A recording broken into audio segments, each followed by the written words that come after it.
Bien, bonjour, bonjour à tous. Simplement quelques mots d'introduction. Au nom de la présidente de l'Association française des juristes d'entreprise, Stéphanie Fougou, euh, on est ravis de vous accueillir. Au nom de la secrétaire générale Anne-Laure Pellet qui est là, de notre responsable formation Charlotte Pinguet qui nous a rejoint il y a peu de temps. Donc on vous remercie d'être aussi nombreux. Alors simplement, je voulais vous dire que vous vivez des moments historiques, live comme on dit en anglais, puisqu'on a eu le texte de loi à 7h40 ce matin, et que grâce à l'efficacité de la maison Vogel et Vogel, vous aurez chacun une copie dans le courant de la matinée du texte donc, qui fait 35 ou 40 pages. On n'a pas eu le temps de lire entre 7h40 et maintenant, mais bien sûr, il y a un certain nombre d'actions dont je vous parlerai ensuite qu'on va mener. Alors, simplement, quelques mots de remerciement pour le cabinet Vogel et Vogel, pour leur fidélité aux actions de l'Association française des juristes d'entreprise. Euh, Aussi pour le professeur Tournafond, que je ne connaissais pas personnellement, mais qui va intervenir sur les aspects de droit civil. Donc un grand merci pour avoir organisé cet atelier dans ce lieu magnifique. Et à titre personnel, je voudrais remercier le président Vogel, qui est un ami de longue date de la FJE, puisque j'ai le souvenir qu'il avait fait un discours remarqué lors d'une assemblée générale. À l'époque, c'était le président Jean-Charles Savouret. En fait, donc, il y a aussi des liens avec les notaires, des deux côtés d'ailleurs, entre parenthèses. Donc c'est un plaisir, un honneur pour moi, en tous les cas, d'assister. Et je vais tout de suite vous laisser la parole.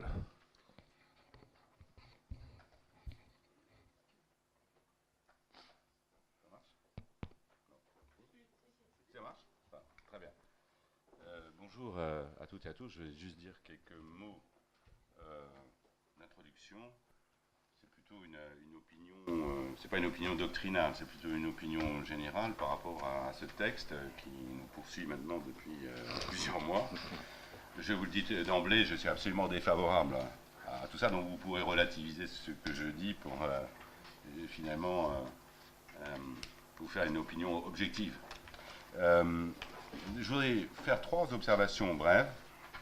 Il faudra que je vous quitte après. D'abord, dire un mot sur le calendrier. Donc, comme Maurice Ben Sadoun vient de le rappeler, ça vient de sortir ce matin, donc on est en train de l'imprimer. Donc, on est en pleine actualité, on n'a pas fait exprès. Ensuite, une observation de méthode et une observation de fond.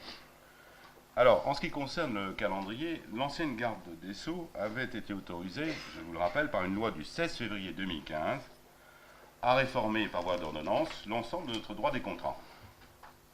En février 2015, un projet d'ordonnance a été publié, qui dès le départ était loin de faire consensus, un projet d'ordonnance de près de, qui est là, de 300 articles. Donc c'est vraiment une réforme de fond, c'est pas une réformette comme on a l'habitude d'en faire dans notre pays. Ce projet a fait l'objet d'une consultation publique des citoyens, des professionnels, des experts, des universitaires, des praticiens, mais une consultation publique beaucoup plus alibi que réelle, très tardive et ultra rapide.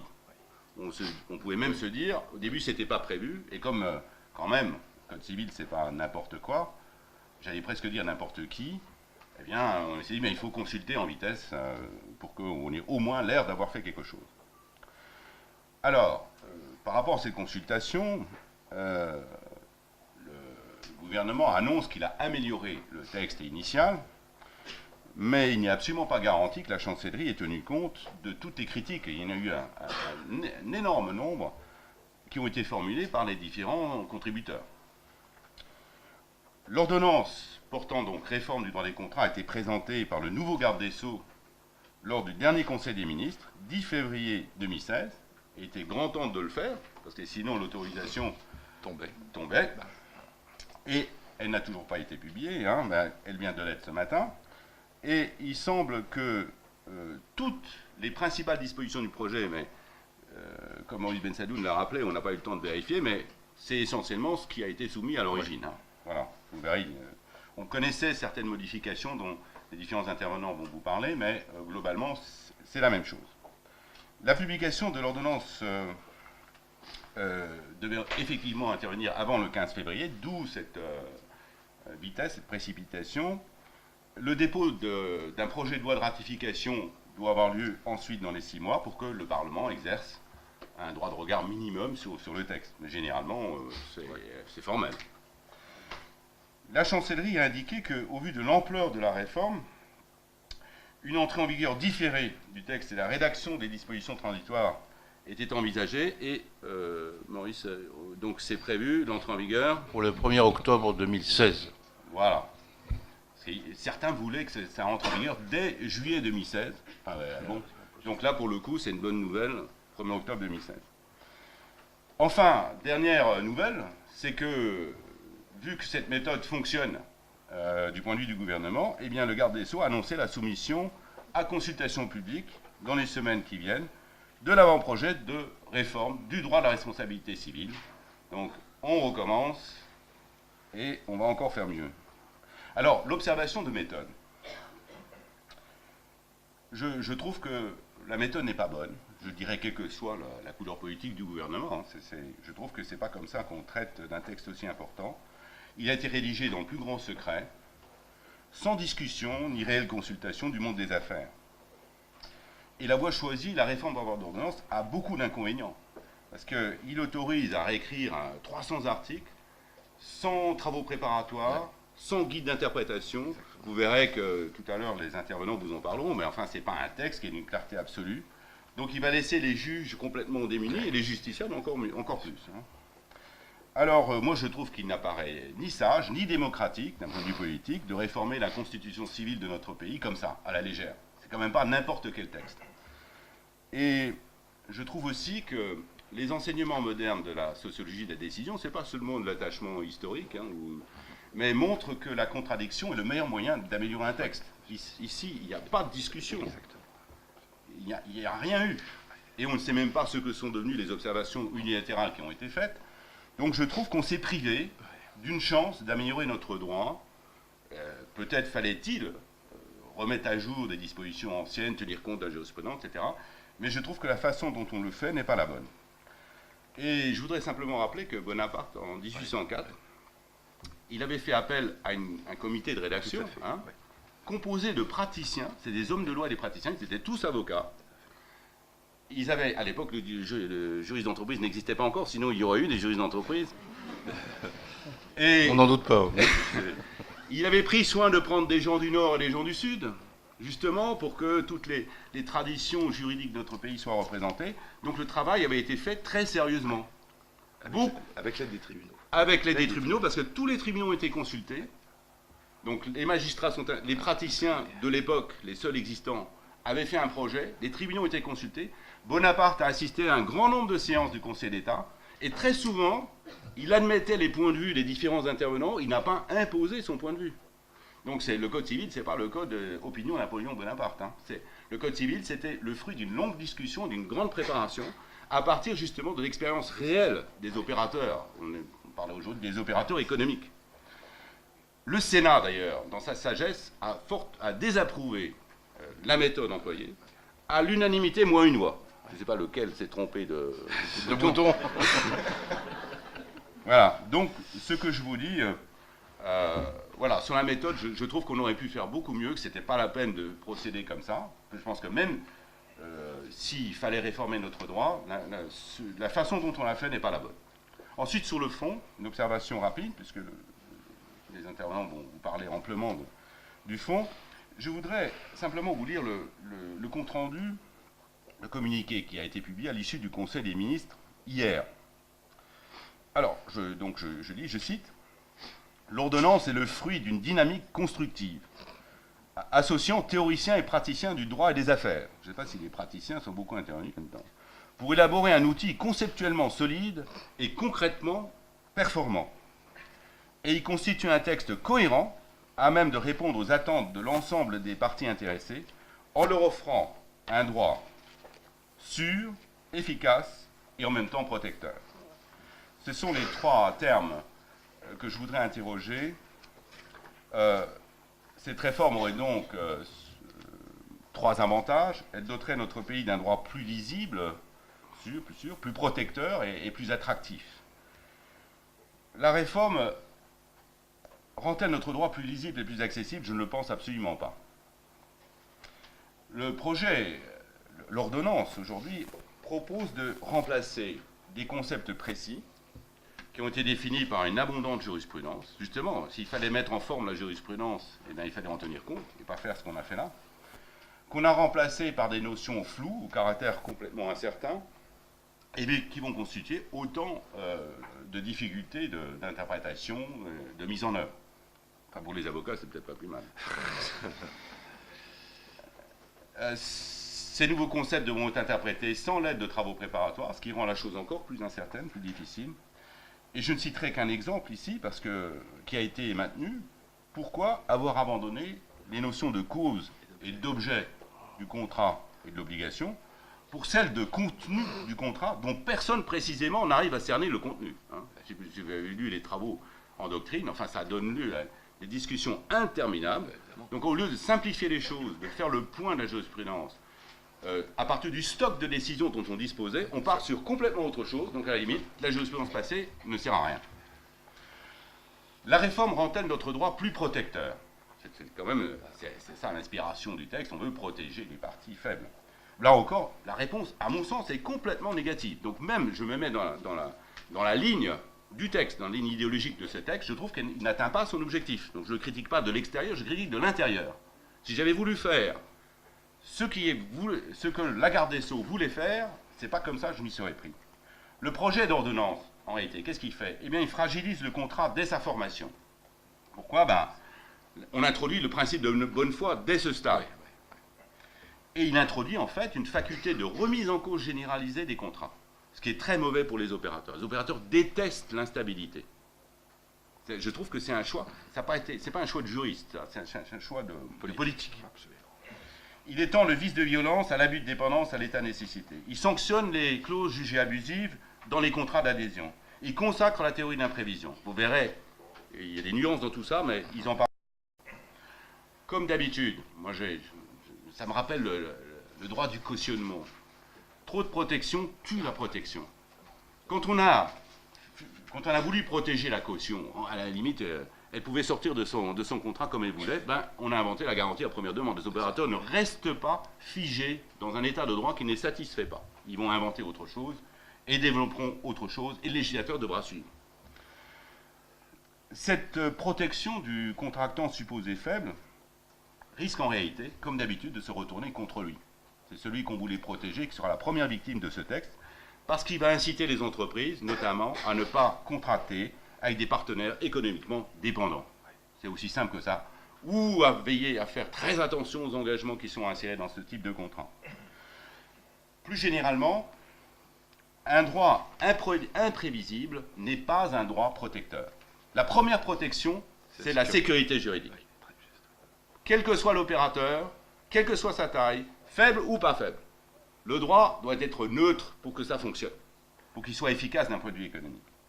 Et là encore, je ne citerai qu'un exemple, c'est celui du vice de violence économique.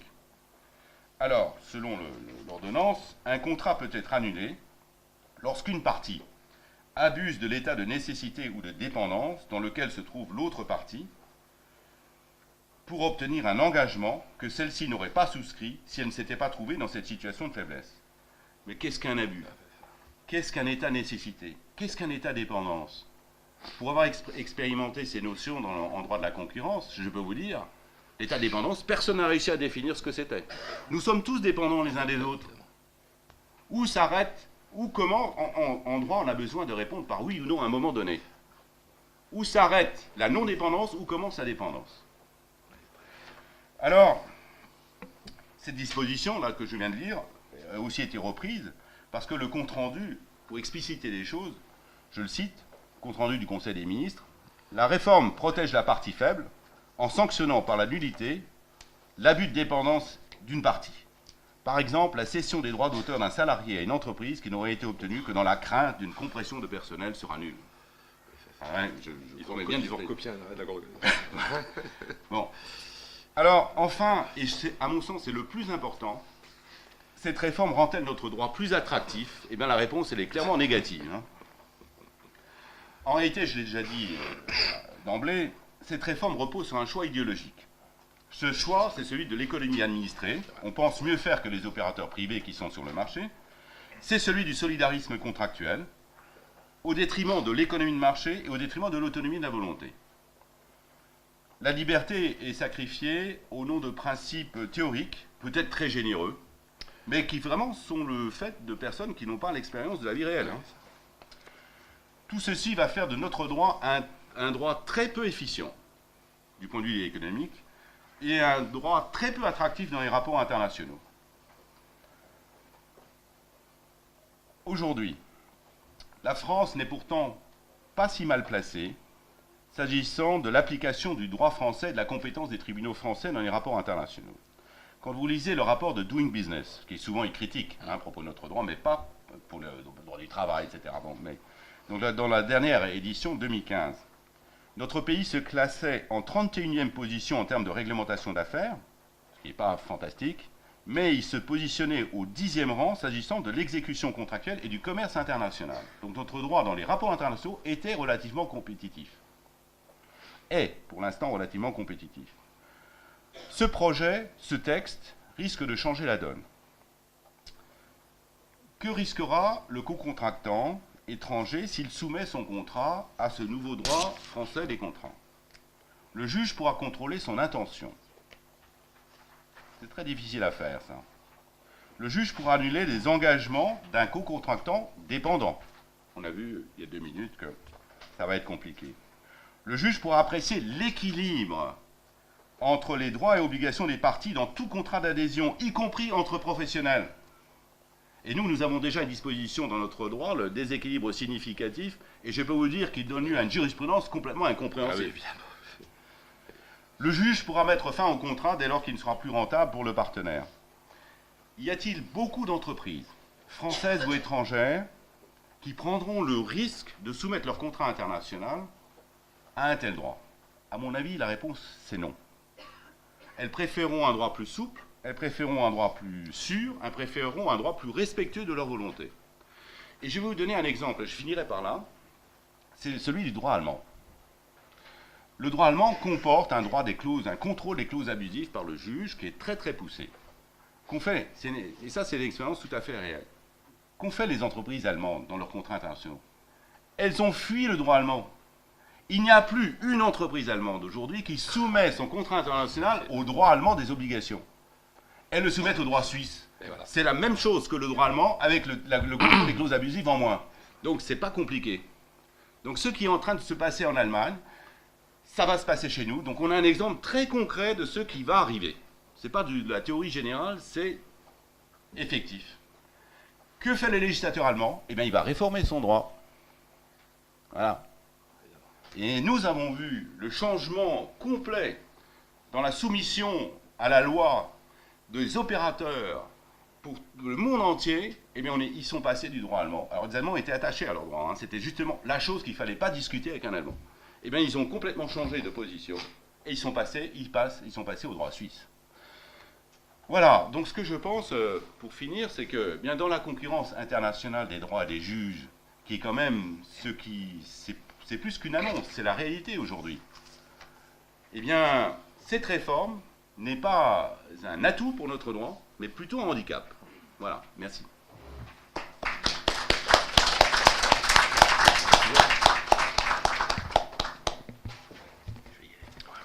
Bien, je vais essayer de compléter ce qu'a dit mon frère en donnant un peu un aspect, une vision de notre expérience en tant qu'avocat de droit économique et comment on réagit par rapport au texte dans notre domaine d'activité.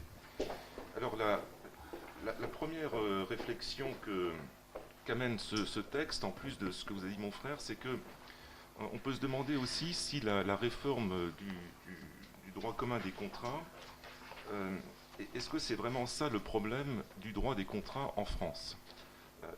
À mon avis, non. Quand on conseille des entreprises et quand on fait des procès pour elles, on est rarement confronté à des problèmes liés au droit civil des contrats. Ah, pardon, sinon je vais prendre un autre micro. Attendez, si vous voulez accrocher plus près, peut-être. Oui, voilà. Je crois que c'est juste... Oui, est-ce que ça va mieux? Oui, très bien. Donc, en fait, les problèmes qu'on rencontre en droit des contrats, ils ne sont pas tellement liés au droit civil des contrats, dans 95% des cas. c'est plutôt les problèmes qu'on rencontre en pratique, en conseil ou en contentieux. Ils sont liés plutôt à toutes les réglementations qui se sont ajoutées au droit civil des contrats. En pratique, entre fournisseurs et distributeurs, ce n'est pas le code civil qui nous pose problème. En revanche, le code civil nous arrange très bien. Et le droit français du code civil en matière de distribution est très compétitif. Les gens qui ont rédigé le code civil étaient des gens très intelligents, et c'était des libéraux français de la fin du XVIIIe siècle. Donc le droit civil des contrats ne nous dérange pas dans les contrats de distribution entre fournisseurs et distributeurs. Ce qui nous dérange, c'est la loi Hamon. C'est le fait que, telle qu'elle est interprétée, elle nous impose une intangibilité du prix pendant toute une année, sans avoir le droit, selon l'administration, de le changer. Ce qui nous ennuie, c'est le fait d'avoir à faire une convention unique entre fournisseurs et distributeurs. Ce qui nous ennuie dans les contrats de transport, c'est la loi Guesso.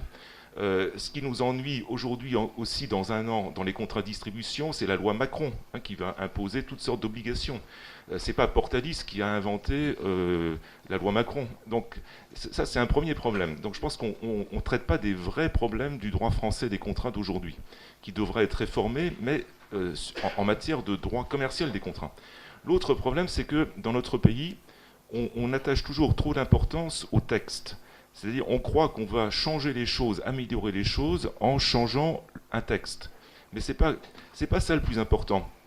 Parce que le plus important dans la vie des affaires, pourquoi on a des problèmes? On a des problèmes de sécurité juridique dans le droit des contrats, parce qu'on n'a pas de jurisprudence unifiée sur beaucoup de questions.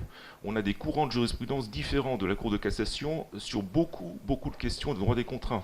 Si je résilie un contrat pour faute grave, il y a une chambre de la Cour de cassation qui va me dire que j'ai le droit de le faire sans faire attention aux conditions de la clause résolutoire, et il y a une autre chambre qui va me dire « Ah, attention, si vous résiliez pour faute grave, il faut respecter tout le formalisme de la clause résolutoire. » Si j'ai des problèmes aujourd'hui en matière de jurisprudence, c'est aussi en raison des erreurs de droit qui figurent dans les arrêts. La Cour de cassation commet beaucoup d'erreurs de droit, qu'elle rectifie après. Mais pendant plusieurs années, on vit avec des erreurs de droit aussi importantes que la... rétractation du promettant, c'en est un exemple, mais il y en a d'autres. Il y a l'enrichissement sans cause qui est mal appliqué, qui a été mal appliqué dans les rapports fournisseurs-distributeurs. Il y a la condition purement potestative où la Cour de cassation s'est trompée entre le débiteur et le créancier. Donc c'est pas un droit de bonne qualité. On a aussi le fait que nos juridictions sont très peu spécialisées, qu'une fois que nos juges sont spécialisés en droit des contrats, on les change d'affectation et il faut tout recommencer à zéro. Le fait que nos juges sont très loin du monde des affaires, qu'ils en sont très éloignés, qu'ils s'en méfient, qu'il n'y a pas de coopération, c'est ça qui est mauvais, qu'il faudrait changer. Et c'est pas en changeant le texte qu'on va changer tout ça. Alors c'est un peu dommage aussi parce que cette réforme du droit des contrats, il y a beaucoup de bonnes choses dans la réforme. Si on regarde les 300 articles, il y en a qui sont favorables à la vie des affaires. Mais le problème, c'est tout cet effet positif, il est annihilé par des choses importantes qui sont changées et qui sont nuisibles au droit des affaires. Alors dans les choses positives, quelques exemples, c'est qu'on a codifié, par exemple, le droit de résiliation unilatérale pour faute grave. Bon, ça c'est bien. Chose négative, c'est qu'on a rajouté un formalisme, on le soumet à une mise en demeure. Très formaliste en plus, la mise en demeure. Donc on partait d'une bonne chose dans la vie des affaires, mais avec ce formalisme, on a réduit l'effet positif à néant. Un cas positif, c'est qu'en matière de résolution, jusqu'à présent, la jurisprudence de la Cour de cassation ne tient pas compte de la réalité, puisqu'elle considère en matière de résolution pour vice caché, qui peut intervenir plusieurs années après la vente, il faut que le vendeur doit restituer 100% du prix, et il récupère un produit, ça peut être un navire par exemple, ou un camion dévalorisé. Donc en fait, l'acheteur a intérêt à inventer n'importe quel vice caché, même fictif, et le vice caché en France est reconnu très facilement, pour faire une bonne affaire. Donc ça, l'ordonnance le change, c'est bien, mais le problème c'est que ces petits effets positifs, ils sont annihilés par les effets négatifs très importants.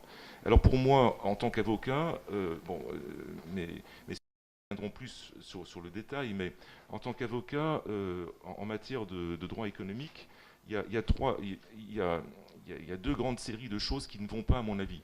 C'est que d'abord, on a importé dans le droit civil des concepts de droit spécial, alors que ces concepts ont montré qu'ils n'étaient pas bons. Et ces concepts, c'est quoi? C'est la clause abusive, c'est la rupture de relation et c'est la dépendance économique. Alors là, l'expérience que nous avons de ces trois concepts en matière de droit des pratiques restrictives ou de droit de la consommation, selon le cas, montre que c'est très très dangereux de généraliser ces concepts au droit commun. Alors, si je prends la clause abusive, et j'insisterai peut-être le plus sur la clause abusive, c'est que on a un droit spécial des clauses abusives actuellement. Ce droit spécial, c'est dans les relations entre professionnels et consommateurs d'abord. C'est normal puisque le consommateur est en situation d'infériorité, il faut le protéger. Et on a aussi un droit spécial en droit des pratiques restrictives sur les clauses abusives entre professionnels, l'article L442.6 du Code de commerce. Maintenant, l'ordonnance généralise ce droit des clauses abusives à tous les contrats. Et dans la dernière version du texte qu'on a découverte ce matin, il est marqué, c'est le nouvel article 1171 du Code civil, dans un contrat d'adhésion, toute clause qui crée un déséquilibre significatif entre les droits et obligations des parties au contrat est réputée non écrite. L'appréciation du déséquilibre significatif ne porte ni sur l'objet principal du contrat, ni sur l'adéquation du prix à la prestation. Alors, en fait, on s'est beaucoup inspiré ici du droit de la consommation et on l'étend donc au droit commun des contrats. Et alors, le grand problème qui va se poser, c'est est-ce que dans les contrats d'affaires, on va appliquer cette règle générale? Ou est-ce qu'on va continuer à appliquer de façon spéciale l'article L442.6 du Code du commerce? On n'en sait rien, le texte ne dit rien. Et ce qui est assez inquiétant, c'est que le communiqué du Conseil des ministres de hier donne comme exemple de l'application du nouveau texte le cas d'une PME qui est obligée d'accepter les conditions générales de vente de son vendeur et qui donc va pouvoir invoquer le fait que dans ces conditions générales de vente, certaines clauses créent un déséquilibre significatif entre les droits et les obligations des parties. Donc pour le communiqué de presse, cette disposition de droit commun va s'appliquer de façon générale, nonobstant l'article L442.6. Donc la question est de savoir quand est-ce qu'on va appliquer le droit commun, quand est-ce qu'on va appliquer l'article L442.6, personne n'en sait rien. Peut-être que, et on va plaider là-dessus pendant des années sans doute, hein, peut-être que la différence sera que dans un contrat d'adhésion simple, on applique le droit commun. En revanche, lorsque la partie forte a soumis le co-contractant à des clauses déséquilibrées, on va appliquer l'article L442.6, parce que dans L442.6, il y a marqué qu'était abusif le fait de soumettre ou tenter de soumettre à. Donc il va falloir qu'on fasse la différence. Quand est-ce que je suis dans un contrat d'adhésion simple et quand est-ce que je suis dans un contrat dans lequel l'autre partie me soumet encore plus fortement à accepter son contrat. Alors tout ça est très inquiétant parce que il va y avoir des conflits de ce type parce que les deux régimes ne sont pas les mêmes. Dans le régime de droit commun, on l'a vu, on applique le droit de la consommation. Donc on n'a pas le droit de remettre en cause l'objet du contrat ou l'adéquation du prix. Dans le régime L442.6, que nous vivons tous les jours, certains juges considèrent qu'on a le droit de remettre en cause le prix, et d'autres juges sont un peu plus subtils mais arrivent au même résultat. La Cour d'appel de Paris dit qu'on a le droit de remettre en cause les clauses relatives au prix. Mais une clause de remise est une clause relative au prix. Donc le juge arrive à remettre en cause le prix. Donc c'est quand même étrange dans une économie de marché, entre professionnels, le juge remet en cause le prix. Et on arrive à ça. Donc, selon qu'on aura envie de remettre en cause le prix ou pas, le plaideur va invoquer le droit commun ou il va invoquer L442.6. Donc c'est absolument terrible. Et nous on fait beaucoup de procès pour défendre des entreprises contre des associations de consommateurs. Les associations de consommateurs attaquent les contrats pour clauses abusives. C'est très très facile d'attaquer un contrat pour clause abusive. Et comment est-ce que fait l'UFC Que Choisir ou la CLCV? Elle attaque 45 clauses. Quand elle attaque 45 clauses, même quand vous gagnez votre procès, vous perdez sur une clause. Parce que vous devez vous défendre contre 45 clauses, même pour le juge, c'est affreux. Et vous avez 45 procès dans le procès. Et c'est comme ça que ça va se passer. Et savoir si une clause est déséquilibrée ou pas, en pratique, en droit à la consommation, il arrive fréquemment que le tribunal de première instance donne une solution, la cour d'appel dit autre chose, la cour de cassation dit autre chose, la cour de renvoi dit encore autre chose. Donc c'est vraiment un nid à contentieux. Donc ça, c'est vraiment, je trouve, c'est la disposition la plus grave du texte. Et comme le disait mon frère, c'est la disposition qui fera que les entreprises vont fuir le droit français. Parce que lorsqu'on négocie un contrat international, et lorsqu'on discute avec les avocats, chaque avocat veut vendre son droit. Les Anglais vont avoir beau jeu de dire que le droit anglais est beaucoup mieux que ça. Eux, ils ont simplement un droit des clauses abusives en matière de responsabilité, mais pour tout le reste, ils n'en ont pas. En plus, leur loi prévoit que dans les rapports internationaux, ça ne s'applique pas. Donc les Anglais vont dire, prenez le droit anglais. Les Suisses vont dire, prenez le droit suisse. Et nous, qu'est-ce qu'on peut dire? On devra même conseiller à nos clients, et d'ailleurs les grandes entreprises françaises, fournisseurs, dans leurs contrats de distribution à l'étranger, ne prennent plus le droit français. Elles prennent déjà le droit suisse avec arbitrage à Genève. Donc ça, c'est vraiment le plus grave dans le texte. Alors, quel conseil on peut donner? On peut donner comme conseil d'abord qu'il faut négocier les contrats, ou il faut faire semblant de négocier les contrats.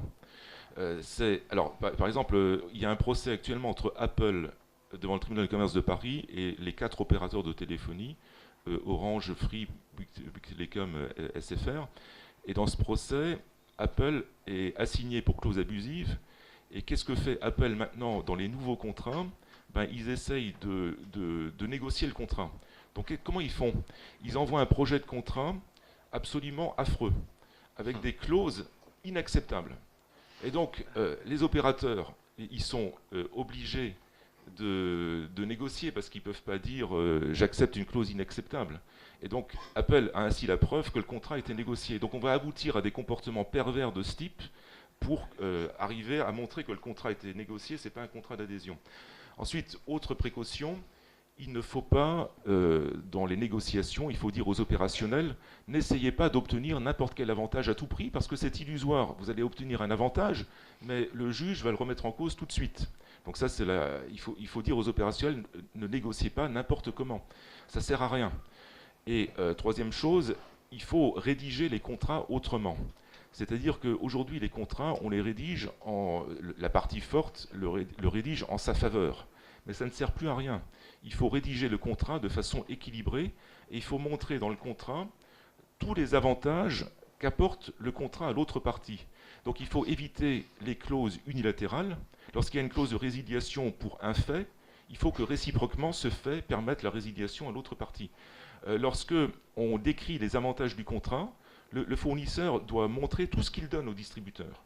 Parce que sinon, le distributeur pourra dire facilement ce contrat est déséquilibré. Et il faut aussi donner des avantages dans certaines clauses, puisqu'on peut rattraper une clause abusive par une contrepartie dans une autre clause. Donc ça, c'est des conseils pratiques. Alors, un autre problème qu'on a, c'est qu'on a prévu dans le projet d'ordonnance il est prévu que lorsqu'on résilie un contrat, il faut respecter un préavis raisonnable. Là, le risque qu'on a, c'est que dans tous les contrats, on va se retrouver avec l'obligation de respecter un préavis et on va sans doute s'inspirer de L442-6 parce que c'est un peu le même esprit.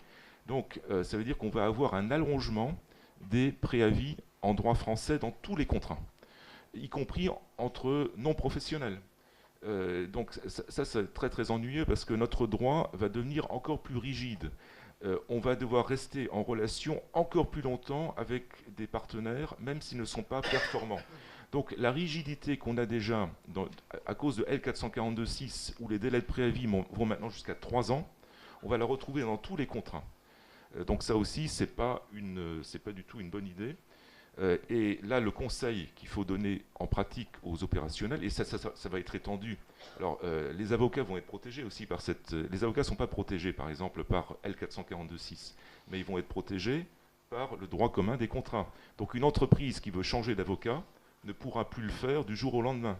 Elle va devoir respecter un préavis tenant compte de la durée raisonnable des relations. Même chose avec un notaire. Si vous n'êtes pas content de votre notaire, vous devrez respecter un préavis très long. Vous ne pouvez pas changer de notaire, sauf à prouver une faute grave. Même chose avec les conseils en propriété intellectuelle, les conseils en brevet. On ne pourra plus changer du jour au lendemain de conseil. Donc, et c'est avec tous les partenaires non soumis à L442.6. Donc là, il faudra dire aux opérationnels, ne faites pas de droit. Le droit, il faut le laisser aux juristes. Lorsque dans le contrat, il y a marqué le contrat peut être résilié avec un préavis de 3 mois, ben, ça ne sera plus vrai.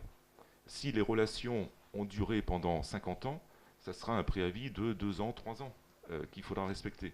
Et donc, il ne faut pas croire ce qui est écrit dans le contrat, il faut croire ce qui est écrit dans la loi telle qu'elle est interprétée par le juge.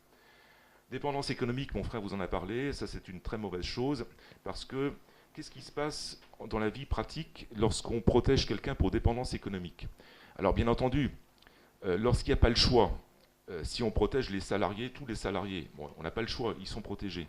Mais lorsque on protège uniquement les gens en situation de dépendance économique, en pratique, nous on a vécu 2 expériences. Dans tous les territoires d'outre-mer où on a introduit le droit, un droit de la protection des opérateurs en dépendance économique. Qu'est-ce qui s'est passé? Ben, les importateurs, les distributeurs ont immédiatement arrêté de travailler avec les fournisseurs dépendants avant l'entrée en vigueur de la loi. Ou bien en France, quand il y a eu des idées de dépendance économique, lorsque les textes sont entrés en vigueur, la grande distribution a instauré des seuils de dépendance. Si on dépassait 40% dans le chiffre d'affaires d'un fournisseur, on arrêtait de travailler avec ce fournisseur. Et donc cette loi, nous on a eu des cas où des fournisseurs ont été déréférencés parce qu'on avait atteint le seuil de dépendance. Donc ça a eu l'effet contraire, c'était que la grande distribution ne travaillait plus avec ces gens-là. Donc c'est absolument très très mauvais. Alors maintenant, ça c'était un peu notre expérience du fait de l'importation dans le droit commun des contrats de concepts mal appliqués en droit commercial. Maintenant, il y a également le problème de concepts propres au droit commun des contrats qui, à notre avis, ne sont pas bons pour la vie des affaires. On a le devoir d'information qui va être très très élargi. Je ne rentre pas dans le détail, le professeur Tournefond ou M. Bensadoun le feront sans doute. Mais là, il va falloir, je vous donne simplement le conseil, en raison de ce devoir d'information très très lourd qui va peser sur le co-contractant, il va falloir, dans la phase précontractuelle, il va falloir faire en sorte de se ménager la preuve qu'on a informé l'autre partie sur des choses importantes. Et si on n'a pas l'information, il faut la trouver. Et il faut à tout prix documenter le fait qu'on l'a informé. Donc on risque d'avoir le genre de document d'information précontractuel qui existe au Doubain, qu'il faudra généraliser dans les contrats d'affaires pour être sûr qu'on a bien informé l'autre partie. Sur la fixation unilatérale du prix, là on a un problème, c'est que le nouveau droit a tendance à faire à augmenter le pouvoir du juge en matière de contrôle de la fixation unilatérale du prix, puisque actuellement le juge, en cas de fixation unilatérale du prix par le fournisseur par exemple, ne peut contrôler que l'abus, et la seule chose qu'il puisse faire, c'est ordonner la résiliation du contrat ou des dommages-intérêts. Là, le juge pourra aller beaucoup plus loin, et il aura beaucoup plus de pouvoir, et il pourra fixer le prix en fonction de critères assez flous. Donc ça, c'est quelque chose qui est assez mauvais. L'imprévision, je ne rentre pas dans le détail non plus, mais ça, tout seul, peut-être que l'imprévision, ça irait, mais avec tout le reste de remise en cause de la volonté des parties, c'est vraiment encore la goutte qui fait déborder le vase, parce qu'encore une fois, par rapport à des juristes, à des droits d'autres pays qui n'ont pas ce mécanisme d'imprévision, on va pouvoir agiter ça comme un épouvantail pour refuser notre droit. Refuser notre droit lorsque on est soit en négociation avec un partenaire étranger, soit lorsque on a 2 pays étrangers qui essaient de trouver un droit commun. Jusqu'à présent, on arrivait souvent encore à avoir le droit français comme droit tiers, mais avec tout ça, le droit français, à mon avis, a perdu la course. Donc, en conclusion de tout cela, c'est que les conseils généraux, en plus des conseils particuliers qu'on peut donner, c'est, bon, d'une part, la place du juriste devient encore plus importante, parce que, contrairement à ce que dit le garde des Sceaux, c'est pas en lisant le code civil qu'on connaîtra le droit. Donc, il faut faire, et c'est pas en lisant les contrats non plus. Il faudra faire encore plus attention, et le rôle du juriste d'entreprise sera encore plus important. Je pense aussi qu'il faut se dépêcher de conclure les contrats importants avant l'entrée en vigueur de la loi, puisque la plupart des dispositions ne s'appliqueront pas aux contrats en cours. Il faut également prévoir, lorsqu'on y a intérêt, par exemple, écarter l'imprévision, on a le droit de le faire, c'est supplétif, lorsqu'on a intérêt à écarter l'imprévision dans les contrats très, très importants. Et malheureusement, dans les contrats internationaux, eh bien, il faudra souvent donner le conseil, même à des opérateurs français pour leurs contrats avec l'étranger, de ne pas choisir le droit français, malheureusement. Et ça veut dire que la place de Paris va perdre en importance. Bon, c'est dommage parce que nous vivons à Paris, nous faisons du droit français, mais ça veut dire que Genève est plus intéressant comme place de marché juridique que la place de Paris. Et je pense aussi qu'il y a un autre problème, c'est que au-delà de l'attractivité du droit français, c'est un problème de compétitivité des entreprises françaises qu'on est en train de créer, parce que les entreprises étrangères, elles ne sont pas folles. Lorsqu'elles vont contracter avec des opérateurs français, avec des distributeurs français, elles vont choisir leur propre droit. Donc ça veut dire que le droit français ne s'appliquera plus au rapport entre un fournisseur étranger et un agent commercial français, un importateur français, un distributeur français. Mais, et c'est facile d'écarter le droit français parce qu'on est un peu absurde et schizophrène dans notre façon de raisonner, c'est qu'on a un droit très très rigide, mais on peut l'écarter dans les rapports internationaux en le soumettant à un droit étranger avec une clause attributive de compétence à un tribunal étranger, une clause d'arbitrage. Et la Cour de cassation dit que même si le droit français est une loi de police, on peut l'écarter par une clause attributive de compétence. Donc ça veut dire que les opérateurs français qui traitent avec des opérateurs étrangers ne sont pas protégés. En revanche, le fournisseur français qui traite avec une entreprise française, lui, il est soumis au droit français, il ne peut pas l'écarter. Donc ça veut dire que les fournisseurs étrangers ont un avantage compétitif, les fournisseurs français se retrouvent avec un droit français absolument défavorable pour eux. Donc les fournisseurs français sont défavorisés par rapport aux fournisseurs étrangers. Donc ça va au-delà de l'attractivité du droit. On est dans un problème de compétitivité des entreprises françaises. Voilà ce que je pouvais dire avec mon expérience de droit économique. Bien, chers amis, écoutez, après avoir écouté les frères Vogel, j'ai l'impression que j'ai plus rien à dire. Tant je suis d'accord avec leur diagnostic. Vous savez, nous sommes, nous, juristes, un peu comme les médecins du corps social. Un bon médecin, c'est quelqu'un qui a des connaissances théoriques et qui a une connaissance pratique du patient. Les gens qui gouvernent cet État ne sont pas de bons médecins. Ils ont une connaissance théorique qui vient de certaines grandes écoles, mais ils n'ont jamais ausculté un patient, ils n'ont aucune idée d'ailleurs de la manière dont vit le patient. Et ils me font beaucoup penser aux médecins de Molière, c'est-à-dire Diafoirus. Alors il y a des remèdes... Ah, ça s'est bloqué, non. Il y a des remèdes tout faits, comme la saignée... Je sais pas, j'ai un problème de micro. Non, ça va, on entend. Il y a la saignée et le clister, voilà, mais nous avons l'impression que ces gens-là n'ont aucune idée de la manière dont fonctionne la société réelle. Ils vivent dans une bulle spéculative et idéologique et également utopique. Et c'est extrêmement ennuyeux puisque les conséquences, Joseph Vogel vient de les décrire très bien. C'est le déclin du droit français et c'est la perte d'attractivité de notre système juridique et c'est un handicap supplémentaire pour les entreprises françaises. Voilà, la nature est très bien faite. Lorsque quelque chose ne marche pas, elle l'élimine. Malheureusement, il y a des moments où il faut revenir aux fondamentaux. Il y a un autre aspect des choses sur lequel je veux insister à titre liminaire, c'est que dans le bon gouvernement, il y a une balance à faire entre, d'un côté, l'équité, le devoir de justice et d'équité, de l'autre côté, la sécurité juridique. Et les sociétés modernes, qui sont des sociétés souvent utopiques, ne sont pas des sociétés de sens rassis comme celles d'autrefois, ont tendance à privilégier systématiquement la justice, l'équité, le bon sentiment, l'humanité sur la sécurité.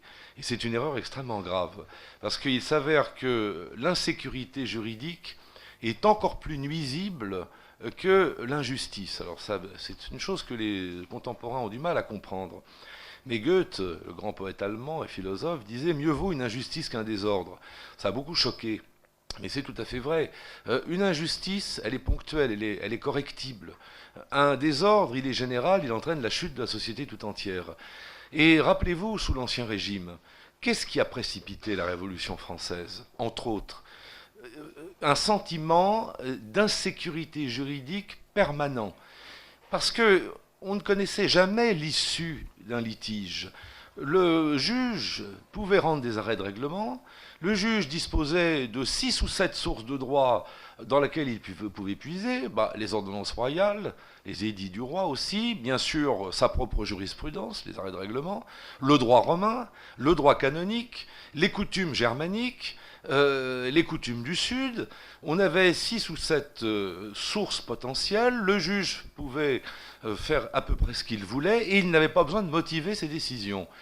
Et souvenez-vous de cet adage célèbre, Dieu nous garde de l'équité des parlements. Et c'était pour une bonne intention, on voulait justement rendre une justice sur mesure, un peu comme aujourd'hui. Et à force de vouloir verser dans l'utopie de la justice sur mesure, on aboutit au naufrage pour tous. Et le naufrage, ça a été la Révolution française, avec un bain de sang. Alors, c'est pas très rassurant tout ça, parce que là, nous constatons que les mêmes dérives sont à l'œuvre, et même il y a une sorte d'accélération de l'histoire. Alors, j'en viens maintenant à la réforme proprement dite. Alors, vous pourrez bien sûr lire ce texte. Je ne saurais trop vous conseiller de vous mettre aussi au droit suisse. Il y a de très bons ouvrages publiés à Genève, notamment le Code des obligations, le droit civil des obligations, parce que c'est un droit stable. Il y a l'objet, il y a la cause, il y a la théorie de la confiance. Ça va vous rappeler vos études de droit, vous allez vous sentir rassuré soudainement. Et puis il y a des ouvrages francophones, notamment mon ami et collègue Daniel Guggenheim a fait un excellent traité de droit suisse en français, d'une clarté parfaite. Au fond, on devrait peut-être d'ailleurs demander à être attaché à la Suisse, ça serait peut-être encore le plus simple. On aurait moins d'impôts en plus. Bon, et puis les autres, on pourrait toujours les envoyer, je sais pas, peut-être en Turquie, chez les réfugiés par exemple, tous ceux qui nous gouvernent. Voilà, puisque la Turquie va accueillir beaucoup de réfugiés. Alors, les réfugiés politiques peut-être. Bon, enfin voilà, en attendant ce grand soir que j'évoque, j'arrive à la réforme. Alors la réforme, c'était un peu une réforme honteuse, comme l'a montré très bien Louis Vogel, à la sauvette. Pas de débat parlementaire, le Sénat qui s'oppose à la quasi-unanimité, une consultation purement formelle dont on n'a pas retenu grand-chose. Alors quand même, j'ai vu que la théorie de l'imprévision, les clauses abusives joueraient uniquement dans les contrats d'adhésion. Ça a été une petite modification. On a eu très peu de temps pour réagir et on peut penser que les observations qui ont été formulées n'ont pas franchement été prises en compte. Ce qui nous arrange quelque part, c'est que ça permet de continuer à utiliser les réflexions qui ont été faites avant l'entrée en vigueur du texte, sur la base de l'avant-projet de 2013, puisque finalement, à 90%, c'est ce projet-là, cet avant-projet, qui est devenu l'ordonnance. Alors on vous a distribué tout à l'heure un commentaire raisonné et critique que j'avais rédigé en novembre 2014 pour Droit et Patrimoine. Je l'avais remis à jour, en avril dernier pour tenir compte de la nouvelle numérotation du projet d'ordonnance. Je crois que la numérotation a à nouveau changé. Bon, vous pourrez toujours refaire vous-même une remise à jour à partir du texte définitif qu'on vous a distribué. Mais là, je passe en revue tout ce qui m'a paru suspect. Cette réforme, tout n'est pas mauvais, comme l'a très bien dit Louis Vogel.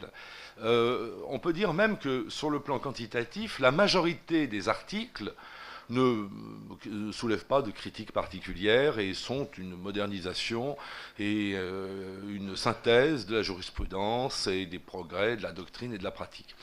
L'ennui dans ce texte, c'est que pour des raisons d'ailleurs idéologiques, qui tiennent à la personnalité sans doute de l'ancien garde des Sceaux, Madame Taubira, on a inséré sur une quinzaine de points des espèces de points de friction utopiques et idéologiques qu'on n'a pas pu faire sauter parce qu'on n'avait pas du tout de majorité ni au Parlement ni nulle part. Maintenant au Sénat, mais enfin bon, à l'époque c'était absolument impossible. Et ces points, c'est ces points de friction qui subsistent. Et c'est ceux-là qui sont ennuyeux. L'imprévision, les clauses abusives, la violence économique, l'erreur de droit. Alors celle-là, ça faudra qu'on en parle aussi tout à l'heure. L'erreur de droit, mais c'est monstrueux. C'est absolument abominable, ça j'en parlerai tout à l'heure, ça Louis Vogel n'en a pas parlé. Toutes ces choses-là, il y en a une quinzaine, on pourrait l'éliminer, mais on n'a pas voulu les éliminer pour des raisons sans doute politiques. Parce qu'il fallait donner des gages à certains groupes de pression, il fallait montrer à certains électorats qu'on était toujours socialiste, qu'on était toujours interventionniste. Ennui, c'est qu'on va se fracasser contre la réalité. Ça, c'est embêtant, et là, tout le monde est dans le même bateau.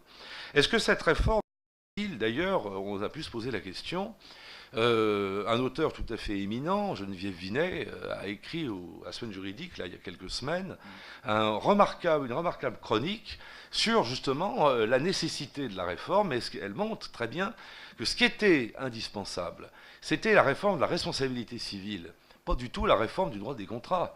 Et Geneviève Vinet s'étonne qu'on ait procédé ainsi au saucissonnage de la réforme du droit des obligations, parce qu'on a commencé par les tranches qui étaient finalement les moins gâtées, alors qu'on aurait très bien pu les garder encore un peu au frigidaire, et que les tranches qui sont sérieusement moisies, celles-là, elles sont toujours en service. Et c'est en particulier la responsabilité délictuelle. Alors bien sûr, maintenant, le gouvernement annonce une grande réforme de la responsabilité délictuelle, mais ça, ce sont des effets d'annonce. Quand j'ai entendu tout à l'heure le communiqué du Conseil des ministres, je riais parce que c'est complètement stéréotypé. Vous pouvez placarder ça devant n'importe quelle réforme, et ça sera toujours pareil. Nous, on aurait fait un autre texte, on aurait pu même mettre le même avant-propos. C'est de la langue de bois, ça n'a aucun intérêt. C'est toujours mieux, c'est toujours plus simple, c'est toujours plus protecteur, c'est toujours plus sûr, il y a toujours une dynamique. Enfin bon, c'est absolument ridicule, quoi. On se paye de mots. On vit dans une espèce de bulle spéculative. Alors, Louis Vogel et son frère Joseph m'ont dit il faut parler de la naissance, de la vie et de la mort du contrat. Alors, bon, moi je vais faire comme un médecin. Je vais examiner cet être nouveau qui va naître, qui va vivre et qui va mourir, le nouveau contrat. Je vais constater que sa naissance va être troublée, que sa vie va être perturbée et qu'il sera sous le risque permanent d'une mort prématurée. Donc pas un tableau clinique extrêmement réjouissant, comme vous pouvez le constater. Alors d'abord, une naissance troublée. La naissance va être troublée de deux façons, de manière parfaitement inutile d'ailleurs, parce qu'on aurait très bien pu ne rien faire. Quelquefois, la paresse est bonne conseillère, hein, dans certains cas, ne rien faire, mais elle sera troublée, la naissance, d'une part par la mystérieuse disparition de l'objet et de la cause, et d'autre part par la bizarre apparition de la bonne foi au stade de la formation de l'acte. Alors, on a beaucoup parlé de l'objet et de la cause, et Louis Vogel, à juste titre, a déploré la disparition de ces concepts extrêmement importants qui structuraient profondément notre droit depuis un millénaire tout de même. Alors, supprimer d'un coup l'objet et la cause, qui présentait certes des inconvénients, mais que l'on avait aussi affiné et dont certains auteurs avaient fait une analyse très détaillée. Je pense notamment au rapport Catala, qui avait parfaitement balisé la notion d'objet et de cause. Les supprimer d'un coup, alors on sait l'influence de François Terré sur ce point, mais c'est incompréhensible et c'est presque criminel. On le remplace par quelque chose d'incompréhensible qui est le contenu du contrat. Mais c'est quoi le contenu? Alors le contrat, il y a toujours un contenu, parce qu'on ne signe pas une feuille de papier en blanc. Bon, il y a toujours un contenu, mais ce contenu, alors si c'est un contenu purement formel, on revient au stade formaliste du droit romain, donc c'est un saut de 1000 ans en arrière. C'est quelque chose de monstrueux de dire qu'on supprime l'objet et la cause. Alors après, on nous dit, mais rassurez-vous, alors on croit entendre Terré, oui, on la supprime, mais en réalité, on ne la supprime pas vraiment. Parce qu'on va la garder dans ses principales applications. Et effectivement, quand on regarde le texte, on constate que un certain nombre d'applications de l'objet et de la cause ressurgissent, notamment à 4 reprises. Alors moi, j'avais pris, bien sûr, l'ancien texte, c'était 1161, 1162, 67, 86. 1186. Par exemple, on voit réapparaître la condition d'une cause licite et d'un objet licite. On voit réapparaître l'obligation d'un objet déterminé ou déterminable. On voit réapparaître l'exigence d'une cause de l'obligation attendue contre contrepartie, notamment avec la jurisprudence chronopost qui est consacrée. Et on voit réapparaître aussi la théorie de la cause lorsqu'on nous dit que lorsque la disparition, lorsque la raison d'être d'un contrat disparaît en cours d'exécution, ça prive le contrat d'effet et on en fait même une application pour les contrats interdépendants. Alors, il y a deux objections majeures. Alors d'abord, je ne comprends pas, sur le plan scientifique, comment on peut dire qu'on supprime une théorie si on s'empresse immédiatement d'en maintenir les applications. Ça veut dire que la théorie a subsisté. De deux choses l'une, ou on a supprimé les concepts et alors il n'y en a plus d'application, ou alors on a gardé l'application et les concepts sont toujours sous-jacents. Ils sont toujours là en filigrane. Donc dire qu'on supprime une théorie mais qu'on garde ses applications, ça serait comme dire que je supprime la théorie de la relativité générale d'Einstein, mais je conserve ses principales applications. Enfin, ça n'a aucun sens. C'est une erreur de méthodologie grossière qu'on n'admettrait même pas dans une copie de première année. Hein. Et je crois quand même que vous, si vous aviez écrit ça quand vous étiez à la faculté de droit, on vous aurait dit, écoutez, vous n'êtes pas fait pour faire du droit. Faites autre chose, mais faites de la communication, de l'art, n'importe quoi, la sociologie, mais faites pas de droit. Ça n'a ni queue ni tête. Alors, ça, c'est une première observation à caractère théorique. J'ai une deuxième observation à caractère pratique, c'est qu'on nous cite 4 applications concrètes, voulues sans doute par François Terrible, c'est lui qui a inspiré le texte. Mais moi, je pense à toutes les situations qui ne sont pas visées dans ces 4 textes, mais qui sont similaires, analogues. Je songe par exemple à la question du mobile déterminant entré dans le champ contractuel. Ainsi, le mobile fiscal, vous savez, les lois de défiscalisation. Et puis un jour, la défiscalisation est remise en question. Est-ce que l'investissement peut à ce moment-là être annulé? Est-ce que l'acquisition peut être annulée parce qu'il n'y a plus la possibilité de défiscaliser des revenus?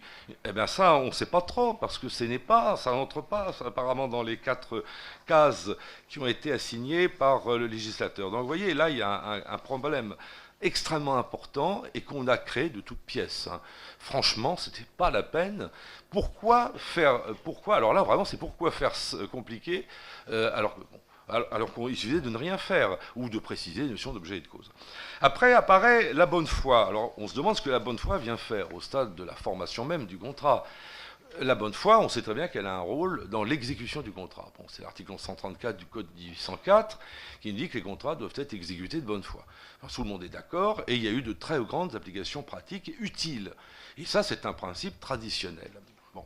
On sait aussi qu'il y a au stade des négociations, au stade de l'avant-contrat, au stade des pourparlers, il y a une obligation de loyauté qui repose là sur les principes du droit commun, c'est-à-dire que c'est éventuellement la culpa in contraendo, la faute de l'article 1382 au stade précontractuel, où là, la bonne foi, bien sûr, peut être prise en compte. Mais le seul moment où la bonne foi doit être absente, c'est au moment de l'émission du consentement. Parce que quand vous consentez, la question est de savoir si vous consentez ou pas, et pas du tout de savoir si vous êtes de bonne ou de mauvaise foi. Dire que l'on consent de bonne foi ou de mauvaise foi n'a pas de sens. Ou alors, soit ça n'a pas de sens dans le meilleur des cas, alors là, à ce moment-là, ça ne servira à rien, ça sera un pur gadget. Ou alors, le juge va trouver un sens, et il va dire, je dois sonder les reins et les cœurs des contractants au moment même où ils échangeaient leur consentement. C'est ce que redoutait à juste titre tout à l'heure Louis Vogel et également Joseph lorsqu'il nous disait le juge va avoir un droit de regard sur l'état d'esprit des contractants au moment de la formation de l'acte, d'autant plus que tout le reste du texte nous montre cette intrusion du juge dans le contrat. Et ça, c'est absolument dramatique. Et puis d'ailleurs, moi je me pose une question, est-ce que le juge a les moyens financiers, matériels, les moyens de temps, temporels, la compétence pour aller devenir le tuteur de chaque contrat, enfin quelque chose d'absolument délirant, vu les faibles moyens dont dispose aujourd'hui la magistrature française. Alors qu'est-ce qui risque de se produire? Le juge va se défausser sur l'expert. Donc vous voyez, voilà le risque, c'est qu'on veut avoir le juge qui... Alors le législateur se défausse sur le juge se défausse sur l'expert. Et on va avoir un droit technocratique, un droit complètement rigide. Donc ça, c'est très inquiétant. Alors voilà pour la naissance, vous voyez, une naissance troublée qui va être le prélude à une vie perturbée. Alors ça, Louis, François et Joseph Vogel vous en ont bien parlé. Il y a d'un côté la menace des clauses abusives, dont on a beaucoup parlé déjà, et à juste titre, et puis il y a aussi la menace lourde de l'insatisfaction du créancier. Je vais vous expliquer pourquoi. Alors les clauses abusives, tout d'abord, alors là je ne veux pas en parler énormément, on sait que dans les contrats d'adhésion, on va pouvoir traquer le fameux déséquilibre significatif dont on a déjà subi les effets en droit de la consommation et avec le fameux article L442-6.1 du Code de commerce, avec tout ce qui a été dit avant, je n'ai pas besoin de développer tellement. Le problème, c'est que le contrôle des clauses abusives, c'est la porte ouverte à l'arbitraire du juge, comme le remarque mon collègue Stoffelmunk. Quand il y avait la théorie de la cause, le juge était obligé de regarder l'équivalent réel, l'économie du contrat, de faire une balance des intérêts en présence, et d'une manière très nuancée. Lorsqu'il s'agit d'attaquer les clauses abusives, on vous balance une liste de clauses abusives qu'on attaque. Souvent, le juge se contente de recopier la clause en disant « cette clause est manifestement abusive ». Il n'y a aucun raisonnement derrière. Parce que personne ne sait, et ça, il y a eu pas mal de doctrines là-dessus, personne n'a jamais pu dire en quoi consistait un déséquilibre significatif. Pour savoir si un déséquilibre est significatif et porte atteinte à l'économie du contrat, il faut revenir à la théorie de la cause, comme l'avait montré Capitan dans les années 20. Il faut regarder si l'équivalent voulu était satisfactoire. Et ça implique de revenir justement à l'objet et à la cause. Mais si vous coupez la notion de déséquilibre contractuel de sa source conceptuelle, qui sont la théorie de l'objet et de la cause, eh ben vous arrivez à des listes, finalement, à des listes par décret de clauses noires, interdites, ou de clauses grises, présumées abusives, avec un pataquès pas possible pour les autres, c'est-à-dire un contentieux permanent. Donc ça, c'est la première menace. La deuxième menace, c'est les risques qui pèsent sur l'exécution des contrats. Alors, il y a deux articles extrêmement inquiétants, qui sont les articles 1221 et 1222. Maintenant, ça a dû changer de numérotation, mais vous les retrouverez. Alors, le premier nous dit que les contrats peuvent faire l'objet d'une exécution en nature, à condition qu'il n'y ait pas d'impossibilité matérielle, morale ou juridique. Mais, très malheureusement, l'article 1222, qui a dû changer de numéro, mais peu importe, nous dit que le juge peut toutefois refuser l'exécution en nature, sans qu'il y ait d'impossibilité, si le coût de l'exécution paraît manifestement excessif ou manifestement déraisonnable. Alors ça, c'est extrêmement grave, parce que ça va être comme pour le déséquilibre significatif. On ne sait pas ce que c'est qu'un coût manifestement déraisonnable. Alors moi, j'enseigne beaucoup le droit de la construction, puisque je suis l'auteur, enfin, je fais la remise à jour du précis Dalloz, Malinvaud et Gestas, je fais aussi des parties du Dalloz Action en droit de la construction, et j'ai une certaine expérience de cette matière. Je sais qu'en matière de contrat de construction, les promoteurs constructeurs ont toujours une tentation permanente, c'est de renier la qualité des matériaux, de changer les éléments d'équipement, de réduire la dimension des pièces, de réduire la surface des parkings souterrains, et de chercher comme ça à raboter de tous les côtés. Et aussi d'allonger les délais de livraison. Qu'est-ce qui les retient d'aller trop loin dans cette voie? C'est la peur panique que dans leurs accédants à la propriété, il y en ait un de temps en temps qui soit un mauvais coucheur, genre vous et moi, un vrai juriste, et qui vienne dire « Ah mais attendez, oh là là, vous m'avez promis là du parquet, et vous m'avez mis du carrelage, ah mais ça va pas du tout, moi je veux du parquet. » Alors évidemment, ouais, mais qu'est-ce que ça peut vous faire? Eh ben ça fait que moi j'aime le parquet. Bon, et puis si vous n'êtes pas content, je demande l'exécution forcée. Ah bah oui, c'est trop cher, ah bah ça c'est votre problème. Jusqu'à présent, le juge dit, bah oui, pas de problème. Il faut mettre du parquet, c'est tout. Donc vous enlevez le carrelage, vous mettez du parquet, peu importe le prix, ça c'est pas un problème le prix. Ça a été même très loin. La Cour de cassation n'a pas hésité à ordonner la démolition pure et simple et la reconstruction de l'immeuble pour des questions d'implantation, de hauteur du rez-de-chaussée, d'orientation par rapport au nord et au sud. Donc ça va très loin. Aujourd'hui, si demain plutôt, le promoteur constructeur, ou d'ailleurs l'industriel, peut dire, et c'est là qu'on voit que la partie faible ne sera pas du tout protégée, contrairement à ce que dit le gouvernement, ah ouais, mais vous comprenez, monsieur le juge, ça sera trop cher, moi je peux pas, je ne vais pas m'amuser à changer tous les parquets. Vous vous rendez compte, le coût est manifestement excessif. Bah, le juge va dire, ah bah oui, on va donner une indemnité. Voilà, donc c'est la fin de l'exécution forcée. Et ça, on a introduit, on a ouvert la boîte de Pandore. Donc vous voyez, de nouveau, le juge, intrusion du juge et risque d'arbitraire.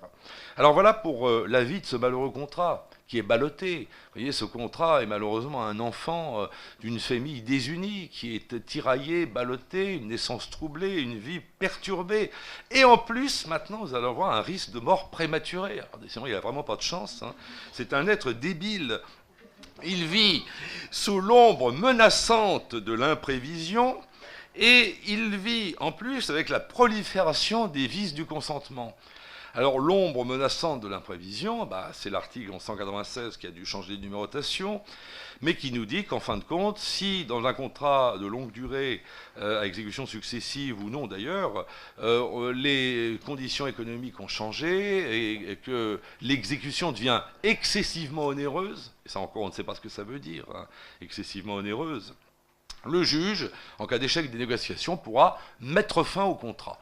Bon, là c'est très dangereux, parce que finalement, on donne au juge un pistolet chargé, avec le droit de s'en servir, et d'abattre le contrat si finalement les parties n'arrivent pas à s'entendre. C'est en quelque sorte, excusez-moi de cette comparaison, mais c'est un peu l'euthanasie du contrat. Il n'y a pas de doute, c'est l'euthanasie du contrat.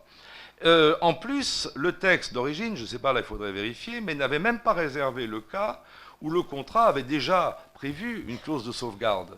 Parce que ça, dans beaucoup de contrats de longue durée, on a déjà prévu une clause rebus sixtantibus. Donc au moins, il faudrait réserver cette hypothèse. Je ne suis même pas sûr qu'on ait pris la précaution de le faire. Il faudra qu'on vérifie.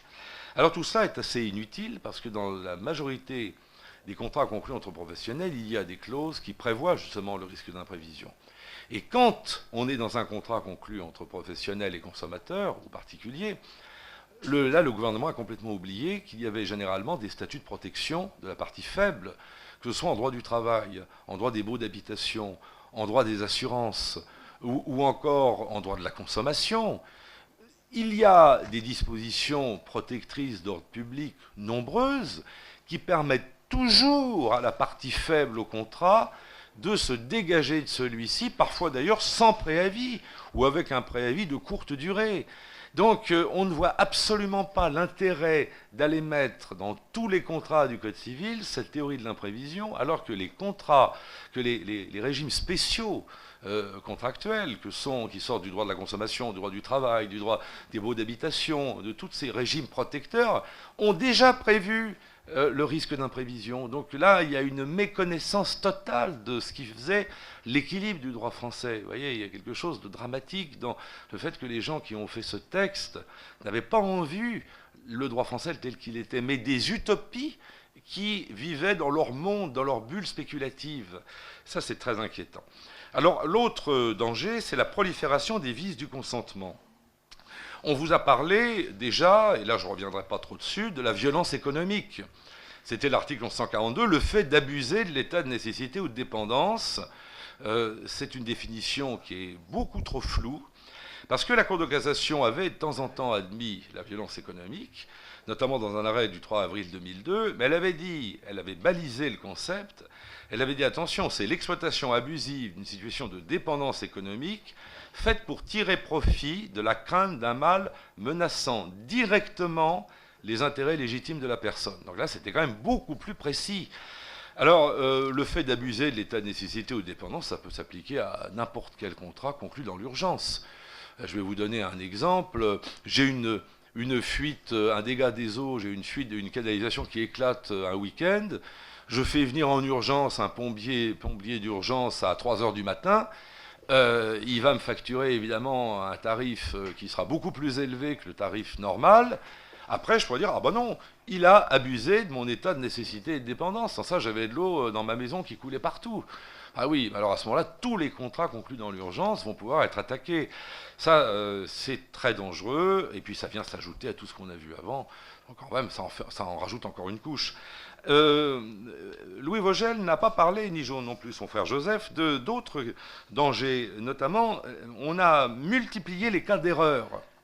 Par exemple, on consacre l'idée très dangereuse que l'erreur inexcusable est toujours admissible quand elle résulte d'une réticence dolosive. Mais ça, c'est une question qui était extrêmement controversée, qui a été une position de la Cour de cassation qui l'a entérinée, mais qui a été très très attaquée, notamment par un auteur tout à fait remarquable qui est Jean Mouly, qui a montré l'absurdité totale. Parce que si, dans un dol par action, dans un dol par manœuvre, effectivement, on peut, par faveur pour la victime, admettre son erreur inexcusable, dire la victime a été naïve, la victime ne s'est pas rendu compte. Bon. Mais quand il s'agit d'une réticence dolosive, le contractant n'a fait que garder le silence. Et si l'autre partie commet une erreur inexcusable, c'est de deux choses l'une. Soit elle ne s'est pas trompée du tout, elle était tout à fait au courant, parce que en réalité, elle joue les imbéciles. Bon, ça, c'est une première mesure, donc il n'y a pas de dol, en réalité. Parce qu'on n'a pas obligé d'enfoncer des portes ouvertes. Je vous vends une maison avec un vis-à-vis, avec un mur devant, après vous dites, ah bah oui, mais vous m'avez pas dit qu'il y avait un mur. Alors, le mur, vous l'avez vu? Ah bah non, bah, j'ai pas fait attention. Enfin, c'est n'importe quoi. En fait, je joue